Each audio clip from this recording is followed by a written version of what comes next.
Guys, ketemu lagi sama aku di sini. Pernah nggak kamu mikir, kalau cara paling kuat buat menang setelah ditinggalin, itu bukan dengan ngejar, bukan dengan ngebujuk, apalagi dengan buktiin kalau kamu masih layak, tapi justru dengan jadi seseorang yang sama sekali nggak bisa disentuh. Kedengarannya aneh ya, tapi coba bayangin, saat seseorang ninggalin kamu, apa yang biasanya dia harapkan? Dia berharap kamu hancur. Dia pengen lihat kamu nangis, gelisah, nelpon tengah malam, atau ngirim pesan panjang penuh penyesalan. Dia pengen lihat kamu nggak bisa tidur karena mikirin dia. Dengan kata lain, dia masih pengen jadi pusat duniamu, bahkan setelah pergi. Tapi sekarang bayangin kalau kamu nggak kasih itu semua. Bayangin kalau setelah dia pergi, kamu nggak runtuh. Kamu justru berdiri tenang, diam, nggak terpengaruh. Bukan karena kamu nggak punya hati, tapi karena kamu belajar sesuatu yang lebih dalam. Kamu sadar kalau kendali bukan ada di dia, tapi ada di diri kamu sendiri. Nah, disitulah letak kekuatan yang sebenarnya. Di obrolan kali ini, aku bakal ajak kamu lihat gimana caranya menghadapi perpisahan dengan kacamata filosofi Stoik. Sebuah cara berpikir kuno yang dipakai orang-orang hebat di masa lalu buat menghadapi kehilangan, penderitaan, bahkan pengkhianatan.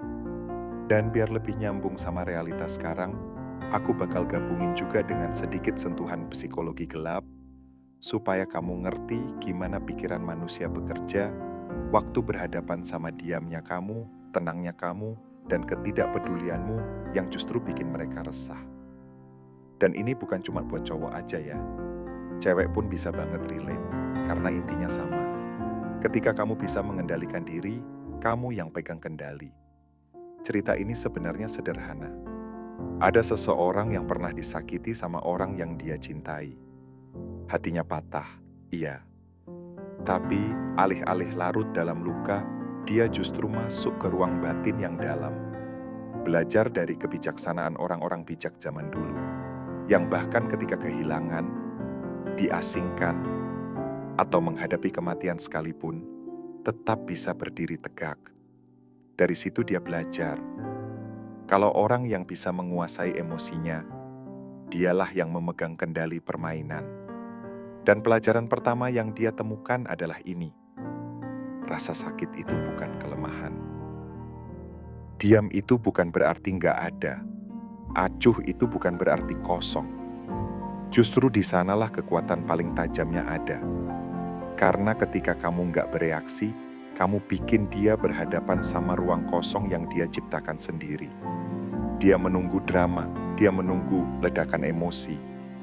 Tapi yang dia temui justru ketenangan yang nggak bisa dia guncang. Dan itu bikin pikirannya berantakan. Coba pikirin baik-baik. Setiap pesan yang nggak kamu kirim, setiap air mata yang nggak kamu tumpahin di depannya, setiap langkah kecil untuk balik ngehargain dirimu sendiri, semua itu lebih nyaring daripada kata-kata apapun. Karena dalam diam, dia mulai bertanya-tanya. Dalam ketenanganmu, dia mulai lihat kekuatan yang sebelumnya nggak pernah dia sadari. Dan dalam sikapmu yang lepas, dia mulai ngerasain pedih karena kehilangan sesuatu yang nggak bisa lagi dia kuasai. Tapi ini penting. Ini bukan soal balas dendam. Bukan juga tentang pahit atau pengen bikin dia nyesel. Ini soal perubahan. Perubahan kamu. Karena orang yang benar-benar bisa jalan di jalur stoik nggak akan jatuh berantakan setelah ditinggal. Dia nggak akan berubah jadi sosok yang penuh kekacauan. Dia justru berdiri diam, menguasai dirinya sendiri. Dan ketika itu terjadi, seluruh dinamika berubah. Kamu bukan lagi orang yang ditinggalkan. Kamu berubah jadi orang yang memilih untuk bangkit. Makanya, kalau kamu pernah ngerasa hancur setelah putus dan capek terus-terusan kehilangan arah, coba mulai lihat dari sisi lain. Karena diam bisa jadi kekuatan, ketenangan bisa jadi daya tarik, dan sikap lepas bisa bikin dia mempertanyakan semua keputusannya. Nah, untuk mulai ngerti ini semua, kita masuk ke pelajaran pertama. Kekuatan menguasai emosi. Begini, ketika seseorang ninggalin kamu, Apa yang dia ekspektasikan? Dia pengen lihat air mata, pesan-pesan penuh rindu, atau pengakuan kalau kamu nggak bisa hidup tanpa dia. Karena kalau kamu hancur, itu ngasih dia makanan buat egonya. Itu bikin dia merasa masih punya kendali, meski udah nggak ada di sisimu. Tapi kalau kamu bisa respon dengan cara lain, tetap tenang, tetap diam, ceritanya jadi beda. Bukan berarti kamu nggak sakit, tentu kamu merasakannya. Tapi kamu nggak menayangkan rasa sakit itu keluar. Kamu simpan, kamu olah, sampai akhirnya jadi energi untuk memperkuat dirimu. Ingat, setiap emosi yang kamu tunjukkan bisa jadi senjata di tangan orang lain. Kalau kamu marah, dia merasa menang. Kalau kamu meratap, dia merasa benar. Kalau kamu jatuh, dia merasa lebih tinggi. Tapi kalau kamu tetap berdiri diam, tenang, nggak tergoyahkan, justru di situ pertanyaan paling mengganggu muncul di kepalanya, kenapa dia nggak hancur? Itulah esensi dari menguasai emosi. Dunia boleh berantakan di luar, tapi di dalam kamu tetap punya ketenangan. Dan kalau kita tarik ke filsafat Stoik, Marcus Aurelius pernah bilang, kalau kamu merasa terluka oleh sesuatu, sebenarnya yang bikin sakit bukan hal itu sendiri, tapi penilaianmu terhadapnya. Dan penilaian itu bisa kamu cabut kapanpun. Artinya sederhana, dia nggak bisa benar-benar nyakitin kamu, kecuali kalau kamu yang ngasih kuasa itu. Nah, di titik ini ada sisi lain juga, sisi gelap psikologi. Pada dasarnya, manusia itu haus reaksi. Kalau nggak dapat, pikirannya sendiri yang mulai menghantui. Jadi ketika kamu nggak kasih drama yang dia harapkan, pikirannya justru mulai jalan liar. Dia mulai ngulang-ngulang kejadian, mulai mikir, apakah dia salah hitung, mulai gelisah karena kamu ternyata nggak seburuk yang dia kira. Dan yang bikin makin perih, ketenanganmu jadi cermin yang bikin dia harus lihat pilihan-pilihannya sendiri. Tanpa distraksi, tanpa pembenaran. Itu sebabnya diam, ketenangan, dan nggak bereaksi bisa jadi kekuatan. Karena isyarat paling kuat yang bisa kamu kasih setelah patah hati bukanlah kemarahan, bukan air mata, tapi sikap biasa aja. Tapi jangan salah, menguasai emosi itu bukan berarti menekan atau pura-pura nggak ngerasain. Itu soal mengubahnya. Kamu masih merasakan sakit, tapi kamu nggak buang sia-sia. Kamu biarin itu membentuk tubuhmu, menajamkan pikiranmu, dan memperkuat fokusmu. Setiap hari kamu nggak bereaksi, kamu sebenarnya lagi membangun benteng di sekeliling jiwamu. Dan begitu benteng itu terbentuk, dia nggak bisa lagi masuk. Itu langkah awal. Itu pintu menuju kekuatan yang sesungguhnya. Karena orang yang bisa memimpin dirinya sendiri, dialah yang akhirnya bisa menghadapi dunia tanpa runtuh. Kalau tadi kita ngomongin soal menguasai emosi, sekarang mari kita geser ke langkah berikutnya. Melepaskan atau detachment. Kalau penguasaan emosi itu ibarat perisai, maka melepaskan itu pedangmu. Karena pada dasarnya, nggak ada yang bikin seseorang lebih gelisah daripada sadar kalau dia udah nggak punya kuasa lagi atas perhatianmu. Ingat ya, perhatian itu mata uang. Itu yang bikin seseorang merasa berarti, merasa punya pengaruh, merasa dibutuhkan. Dan ketika kamu narik kembali perhatianmu, tiba-tiba seluruh nilai yang dia pikir dia pegang hilang. Tapi perlu digarisbawahi, sikap melepaskan ini bukan soal jadi dingin atau kejam. Bukan. Ini soal disiplin, soal sadar bahwa kebahagiaanmu nggak bisa lagi digantungkan ke orang lain. Kamu nggak lagi nempel kayak lem hanya karena takut kehilangan. Kamu jadi orang yang bisa bilang, kalau kamu pergi silakan, kalau kamu bertahan ya bagus, tapi aku tetap utuh. Dan disitulah kekuatan sesungguhnya. Karena dia mengira kamu akan terus berjuang cari validasi darinya. Tapi begitu kamu nggak melakukan itu, pikirannya mulai jungkir balik. Secara psikologi, ketidakhadiran itu justru bikin rasa penasaran. Dan rasa penasaran itu melahirkan keinginan. Saat kamu benar-benar menghilang dari orbitnya, bukan dengan marah, bukan dengan sindiran, tapi dengan ketenangan, dia mulai mencari-cari. Dia bertanya dalam hati, kemana ya? Kok bisa dia nggak peduli lagi? Dan setiap kali dia bertanya, yang dia putar ulang justru kenangan tentangmu. Bayangin api tanpa oksigen. Pasti padam kan? Nah, kuasa dia atasmu juga sama. Begitu kamu berhenti kasih perhatian, api itu mati. Dan di titik ini, kamu jadi sosok yang nggak tersentuh. Sosok yang nggak bisa digerakkan hanya dengan validasi murahan. Karena kebenarannya, ketergantungan itu bikin orang jadi kecil, sementara kemandirian bikin orang jadi menarik. Makanya, sikap melepaskan bukan tentang menghapus dia sepenuhnya, tapi tentang naik level. Kamu berhenti menakar nilai dirimu dari hadir atau tidaknya dia, dan mulai menakar dirimu dari seberapa disiplin kamu bisa bertahan pada prinsipmu. Dan hasil akhirnya, kamu berubah jadi orang yang seolah-olah pergi duluan, bahkan sebelum dia sempat benar-benar ninggalinmu. Sekarang masuk ke poin ketiga. Melihat ulang arti putus. Banyak orang anggap putus itu akhir dari segalanya. Padahal, buat orang yang jalan di jalur stoik, putus itu justru permulaan. Kenapa? Karena rasa sakit itu seringkali jadi guru terbesar. Yang bikin beda itu cara kamu ngeliatnya.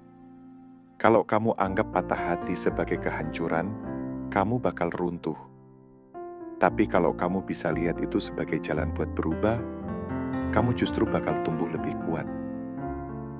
Filsuf Epictetus pernah bilang, orang bukan hancur oleh peristiwa, tapi oleh cara mereka menilainya. Jadi putusnya hubungan itu bukan musuhmu. Yang bikin sakit itu makna yang kamu tempelkan sendiri. Misalnya, kamu bilang ke dirimu, dia segalanya buat aku, sekarang aku bukan siapa-siapa.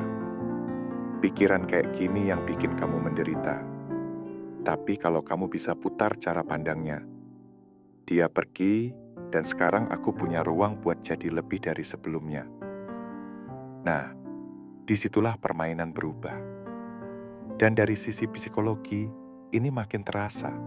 Karena ketika kamu bisa ubah penderitaan jadi pertumbuhan, ketika kamu lebih rajin olahraga, lebih serius sama kerjaan, atau memancarkan energi baru, dia nggak bisa menghindar dari kenyataan pahit. Ternyata dia nggak berhasil menghancurkanmu. Justru, dialah yang secara nggak sadar membentuk dirimu yang baru. Bayangin ketemu lagi beberapa bulan kemudian.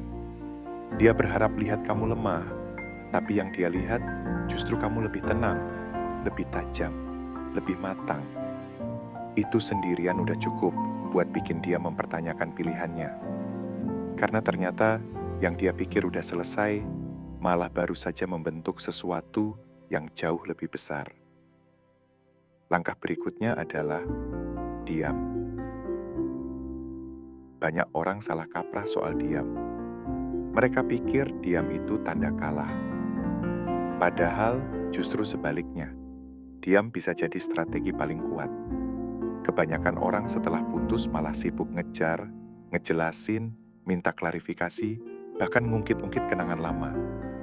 Dan setiap kali mereka melakukan itu, mereka sebenarnya lagi ngasih kendali penuh ke mantannya.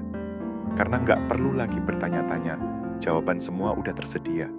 Sedangkan orang yang tenang dan memilih diam, dia nggak memberi ruang itu. Dan dari sisi psikologi, diam itu ganggu banget. Karena otak manusia terbiasa dengan respon. Kalau nggak ada respon, yang bekerja justru pikirannya sendiri. Dia mulai mikir, kenapa dia nggak hubungi aku? Apa dia udah beneran move on? Apa aku nggak cukup penting? Dan pertanyaan-pertanyaan itu justru jadi beban batin buat dia. Diamu bukan sekadar ketiadaan. Diamu adalah kehadiran dalam bentuk lain. Diamu terdengar keras di hatinya, apalagi saat dia sadar kamu nggak lagi muncul di notifikasi, nggak lagi jadi cerita di lingkaran temannya, nggak lagi jadi suara di malamnya. Itu kenapa diam bukan kelemahan. Itu cara halus buat membalik permainan. Karena orang yang nggak ngomong, orang yang nggak reaktif justru yang memegang kendali. Nah, setelah itu kita masuk ke sesuatu yang lebih dalam. Membangun kerangka diri yang nggak terguncang. Setiap orang sebenarnya hidup dalam sebuah kerangka, semacam cara pandang, identitas, pondasi. Tapi kebanyakan orang nyerahin kerangka itu ke pasangan. Mereka mengikuti mood pasangan, mencoba menyesuaikan, bahkan menukar prinsip hanya demi bertahan. Makanya ketika hubungan putus, identitas mereka juga ikut runtuh. Karena dari awal, pondasi itu bukan milik mereka. Beda cerita dengan orang yang berpegang pada prinsip. Orang yang hidup bukan buat nyenengin, tapi buat berdiri tegak. Orang yang tahu nilai dirinya nggak tergantung pada validasi siapapun. Kalau orang seperti ini ditinggal, kerangkanya nggak retak, justru makin kelihatan. Dan inilah sisi psikologi yang bikin bingung. Ketika seseorang meninggalkanmu dengan ekspektasi kamu akan hancur, tapi yang dia temukan justru keteguhan, pikirannya akan goyah. Karena manusia cenderung menginginkan sesuatu yang sulit digerakkan. Kerangka diri yang kuat ini bukan soal sombong. Ini soal kedaulatan. Kamu tetap berdiri jadi dirimu sendiri, dengan ketenangan yang bikin orang lain justru tertarik. Selanjutnya, ada hal yang sering disebut sebagai balas dendam paling manis. Perubahan diri. Nggak perlu ngomong banyak, nggak perlu nyindir, nggak perlu buktikan apa-apa dengan kata-kata. Perubahan dirimu lah yang akan bicara. Banyak orang terjebak dalam putus dengan meratap, menyalahkan, atau malah menghabiskan waktu dengan hal-hal yang merusak. Tapi orang yang bijak, orang yang stoik, mengarahkan energi itu ke hal lain, ke tubuhnya, ke pekerjaannya, ke pikirannya. Dan tanpa perlu niat bikin mantan nyesel, perbandingan itu akan muncul dengan sendirinya. Manusia nggak bisa menghindari naluri membandingkan. Ketika dia lihat kamu lebih fokus, lebih sehat, lebih percaya diri, dia akan membandingkan dengan versi dirimu yang dulu. Dan rasa sesal itu tumbuh diam-diam di dalam dirinya. Tapi sekali lagi, perubahan ini bukan untuk dia. Ini untuk kamu. Karena hidupmu bukan lagi tentang mengejar bayangan seseorang, tapi tentang menghormati dirimu sendiri. Nah, kalau semua ini udah kamu jalani, kamu akan sampai ke tahap yang paling sulit sekaligus paling membebaskan. Indifference, atau sikap biasa aja. Karena nggak ada yang lebih menghantam ego seseorang daripada sadar kalau dia nggak lagi punya kuasa buat mengguncangmu. Dia kira dunia kamu masih berputar mengelilinginya. Dia kira pandanganmu masih nempel di dirinya. Tapi ketika kamu benar-benar lepas, benar-benar biasa aja, seolah-olah dia hanya bayangan lewat, itulah saat egonya runtuh. Dan dari situ lahirlah misteri. Karena semakin kamu nggak nunjukin apa-apa, semakin pikirannya sibuk bikin cerita sendiri. Semakin kamu tenang, semakin dia penasaran. Misteri bikin orang gelisah. Dan itulah yang bikin sosokmu justru makin menempel di kepalanya. Indifference ini bukan soal benci, bukan soal pahit, tapi tentang transendensi. Tentang sadar kalau kebahagiaanmu bukan lagi di tangannya. Dan lucunya, seringkali saat kamu benar-benar gak butuh lagi, justru itulah saat dia mulai mencari. Sampai akhirnya, tahap terakhir, jadi sosok yang benar-benar gak tersentuh. Bukan berarti kamu gak punya perasaan, tapi perasaan itu gak lagi menjatuhkanmu. Kamu bisa merasakannya, tapi kamu juga bisa bangkit di atasnya. Dan di titik ini, kamu jadi sosok yang berbeda.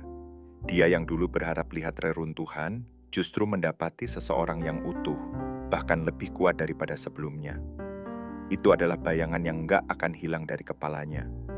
Karena rasa sesal paling dalam muncul bukan ketika seseorang kehilanganmu, tapi ketika dia sadar, kamu berubah jadi sesuatu yang lebih besar tanpa dirinya. Pada akhirnya, perjalanan ini bukan tentang dia. Bukan tentang membalas dendam, bukan tentang bikin dia kembali. Ini selalu tentang kamu. Tentang siapa kamu setelah semua ilusi runtuh, setelah rasa nyaman diambil, setelah sakit hati memaksa kamu untuk tumbuh. Stoik mengajarkan bahwa penderitaan itu bukan akhir, itu tungku pembakaran. Dan psikologi mengajarkan bahwa diam, melepaskan, dan sikap biasa aja, bukan kelemahan. Itu justru sumber kekuatan. Kamu bukan lagi orang yang ditinggalkan. Kamu adalah orang yang dibentuk ulang. Orang yang lahir kembali, lebih disiplin, lebih kuat, dan lebih berharga. Itulah cara sebenarnya buat menang setelah putus. Bukan dengan ngejar bayangan, tapi dengan benar-benar menemukan dirimu sendiri. Semoga bermanfaat ya, dan sampai jumpa lagi di video selanjutnya.